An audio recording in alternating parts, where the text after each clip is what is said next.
পাকিস্তান কিন্তু আমাদের জাতি দুশ্মন, ইন্ডিয়া না। লও ইন্ডিয়ান দাদারা, খেলা এবার সামলাও। পাকিস্তানও বিশ্বকাপ বয়কট করবে যদি বাংলাদেশের ভেন্যু চেঞ্জ না করে। তবে এটা সোশ্যাল মিডিয়াতে সরগর হচ্ছে, এখনো পাকিস্তানি টিকিট বোর্ড থেকে অ্যানাউন্স করে নাই, বাট করার সম্ভাবনা আছে এতটুকুই। ইন্ডিয়ান তারা এখন বলতেছে, হায় রে কি একটা ভুল করছি যে মুস্তাফিজের ইস্যুটারে তাই না আইনা মুস্তাফিজ রে আইপিএল থেকে কিনার পরে বাদ দেওয়া। এখন তারা হারে টেস্ট পাচ্ছে, বাংলাদেশ তো খেলবে না ইন্ডিয়াতে গিয়ে।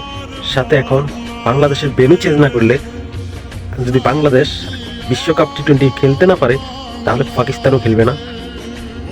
সেটা সোশ্যাল মিডিয়াতে সরগর হচ্ছে।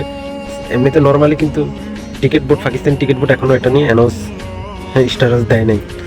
তো যাই হোক, আমার কথা হচ্ছে শত্রুরও শত্রু বন্ধু হয়।